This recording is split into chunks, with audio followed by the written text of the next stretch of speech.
say there are three main events that will shape South Africa's future over the next 3 years. One of them, we're told, is the ANC's 55th National Conference, which starts today.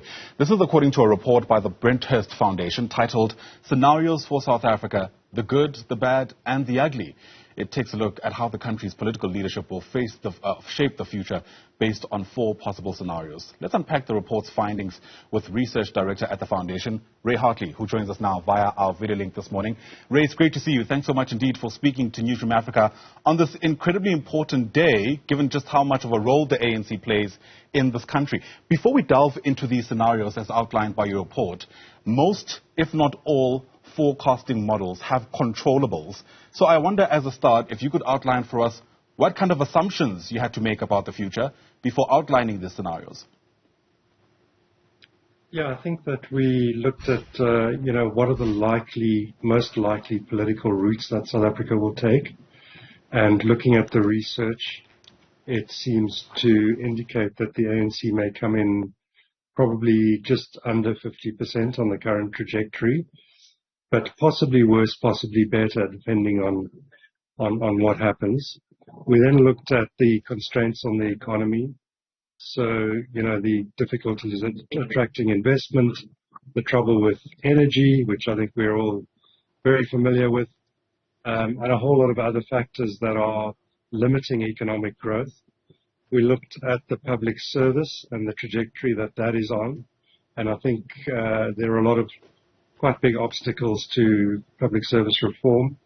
So, those are the sort of shaping factors and several others. I mean, it's a fairly lengthy presentation, but I won't go into it all here. I think coming to the ANC conference, I think it's the first of a series of events which cascade into one another, which will shape this country's trajectory over the next several years. So whoever the ANC chooses at its conference, I think will determine what then happens in the next big decision, which is at the 2024 general election. Right. And subsequent to that general election, there will then be decisions by political leaders about how South African politics will realign in terms of a new possible coalition future. And how much of that future hinges on who the ANC elects specifically as their president at this conference? Well, I think it's pretty decisive. The ANC still remains the biggest and most influential political force in the country. It is the government, and it has a majority. Our estimation is that if the RET faction of Zweli Mkhize, the Nkosazana Dlamini Zuma, and so on, triumphs at the conference, which I don't think is a likely outcome, but it's a possible outcome, who knows. The ANC's support will then drop probably into the low 40s and possibly even lower. That then opens the door, I think, for an RET ANC to go into a coalition with the EFF. And I think that would be a pretty disastrous outcome for the country, both from, the governance point of view, because there's a lot of people in the RET faction that are facing various corruption charges and allegations and so on. So the criminal justice system will probably be dismantled as it was under Zuma.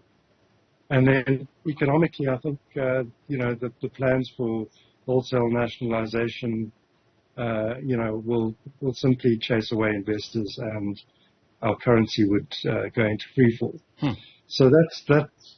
On the other hand, if the ANC chooses a very reform-minded leadership, and by that I mean, one where the reformers win and actually take all the key positions and are dominant within the NEC, there is the possibility of a reform reset type of agenda in which the ANC looks then at the center of politics and either has scrapes together enough votes to get through on its own, or forms an alliance with one of the parties to the center.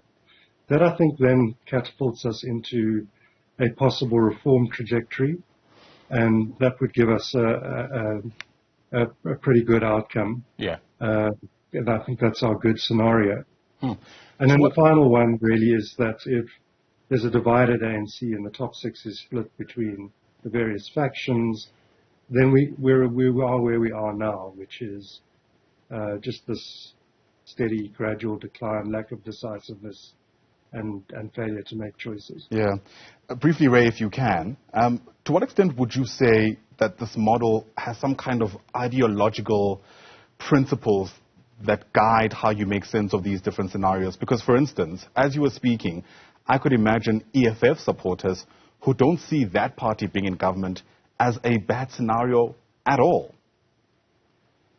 Yeah, no, I mean, I think these things are subjective. Looking at their policies and looking at other countries where those policies have been adopted, there's a pretty, there's quite a large body of evidence that the economic consequences are pretty dire. So I think it's based a little bit on that, but obviously I think the EFF would see it differently, and they would say, well, we're finally going to tackle all the big problems that the country faces and so on. But looking at policies of wholesale nationalization and aggressive populist rhetoric, quite a divisive approach to society, we've seen that play out elsewhere. It's not an unknown quantity.